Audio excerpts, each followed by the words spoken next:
اگر کوئی غلط حرکت کرتا ہے، غلطی ہو جاتی ہے کسی کے ساتھ زیادتی بھی ہو جاتی ہے، اور پھر آپ کہیں یہ جی بس شیطان کا اثر آ گیا تھا میرے اوپر. یہ شیطان جو ہے نا یہ بہت ہی ذلیل مخلوق ہے، اس کی مجھے بھی اس سے بڑی نفرت ہے.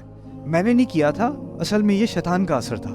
اب آپ شیطان کو مل کے کوستے ہیں، ساری جو جڑ ہے خرابی کی وہ شیطان ہی ہے. اس سے کیا ہوتا ہے، انسان کہتا ہے کہ شیطان کی وجہ سے ہوا، یہ تو شیطان کے اعمال میں سے ہے. تو اس طرح سے سمجھے کہ میں نے اپنے اوپر سے ذمہ داری اٹھا دی اور ساری ذمہ داری کس پہ ڈال دی؟ شیطان پہ. اس نے کیا، ھذا من عمل الشیطان انہ عدو مضل مبین.